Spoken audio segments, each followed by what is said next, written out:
Pak, didam, Pak. Kami mintanya didam, jangan ditarik. Ini namanya rehabilitasi yang bagus. Kita kan nggak mungkin bertahan lama-lama. Jadi itu yang penting tanahnya ada. Oke, siapa? Ini Oke. Nanti kalau kita stay itu bagian ya. Ini kolonel nih. Harus pilih saya. Pernah ketemu. Udah. Bayi. Udah bayi. Kasih ruang kawan-kawan. Saudara Kompas, saudara kita yang berada di Provinsi Sumatera Barat sedang mengalami bencana, yaitu banjir dan tanah longsor. Saat ini saya berkesempatan berada di salah satu titik terparah, yaitu di Kabupaten Pasir Selatan, Sumatera Barat. untuk meninjau langsung seperti apa kondisi yang ada di sini. Dan saya akan berbincang langsung dengan Kepala Badan Nasional Penanggulangan Bencana, Pak Letjen Suharyanto. Bapak, selamat sore Pak. Boleh diberikan update kepada kita semua seperti apa kondisi yang berada di titik paling parah di Kabupaten Pasir Selatan ini? Terima kasih, Mbak. Saya bersama Ibu Lisda Hendrayoni, anggota DPR RI, Komisi 8, ada Pak Bupati, Pak Kapolres. Kita berada di Kabupaten Pesisir Selatan, langsung meninjau tadi daerah yang terdampak bencana. Tahun ini termasuk tahun yang paling parah, informasi dari Pak Bupati, dan sepanjang jalan dari Padang tadi memang banyak sekali titik longsoran.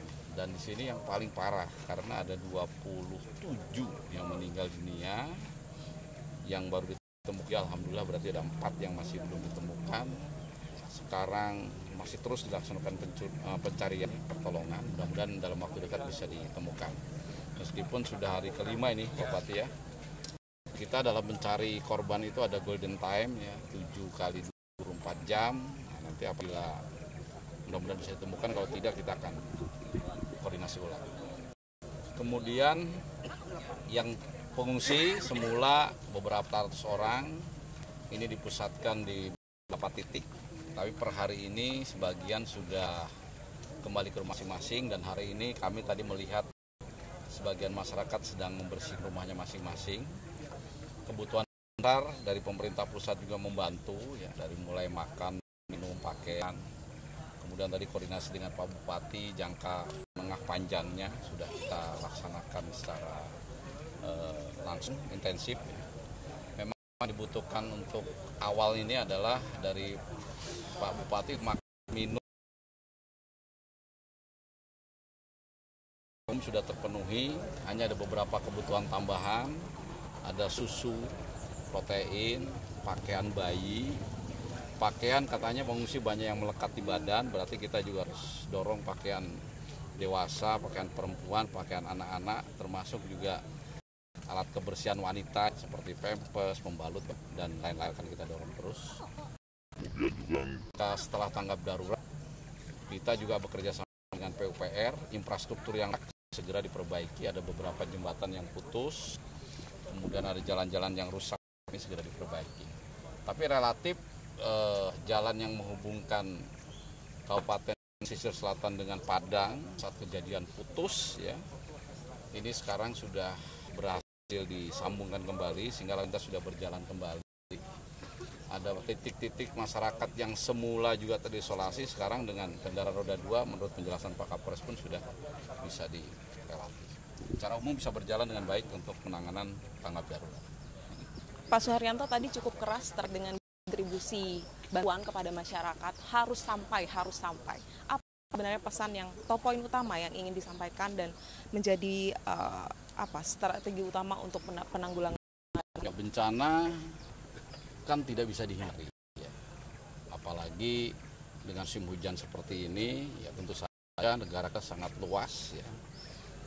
Pastilah di titik manapun kejadian bencana hidrometeorologi basah, banjir, tanah longsor, ini pasti terjadi. Nah, kita sebagai aparat, di bawah penjuru BNPB, ya, penjurunya BNPB ditunjuk oleh Bapak Presiden, ya kita harus memastikan bahwa ketika terjadi bencana, masyarakat yang terdampak akibat misalnya makannya kurang, minumnya terbatas, belum kebutuhan-kebutuhan dasar lainnya. Apalagi di tempat seperti Sumatera Barat ini kan relatif terjangkau, sumber logistik pun dimanapun ada. Jadi kalau mendengar misalnya ada yang kurang gitu ya, atau mungkin terisolasi alasannya ya tidak ada alasan, gitu. Semuanya harus bisa dijawab gitu ya. Untuk ketersediaan pangannya sendiri seperti apa Pak? Kan di tengah huru-hara, minimnya beras dan sebagainya untuk bantuan. Nggak ada masalah. BNPB tadi juga membawa cukup banyak ini. Sampai sejauh ini ya mungkin tidak huru-hara itu mungkin dalam bentuk besar ya, tapi kalau hanya satu kabupaten ini ada bencana, kami tidak mendapat kesulitan. Pak, 6 saudara kita masih hilang, seperti apa proses pencariannya dan apa yang akan menjadi pemerintah untuk menghindari bencana-bencana seperti itu?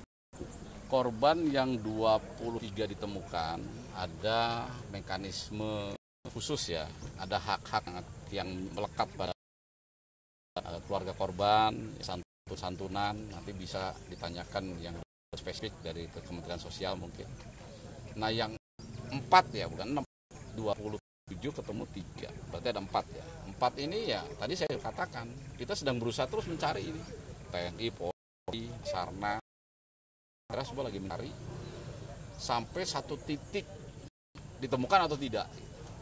Nah kalau misalnya sudah 7 kali 24 jam, ya kita bilang ke keluarganya.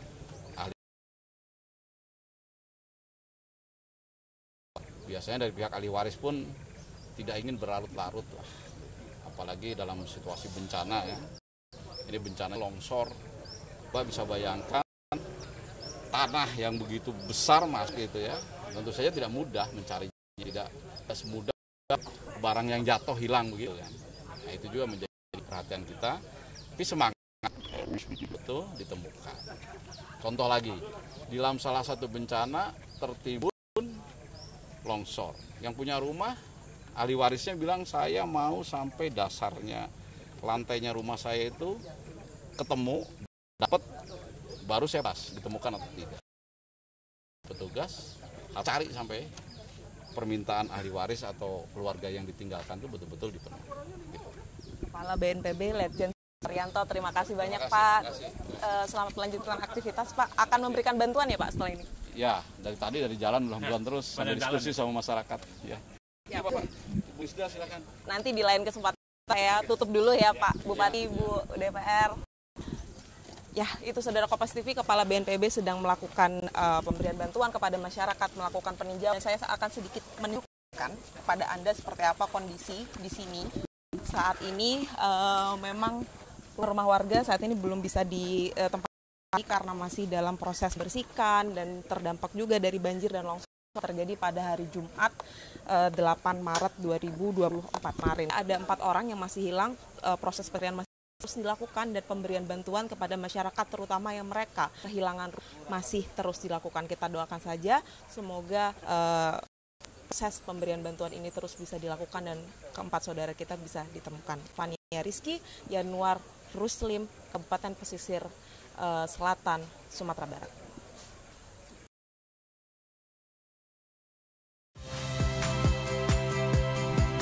Saya Harjuno Pramendito. Saksikan program-program Kompas TV melalui siaran digital, pay TV, dan media streaming lainnya.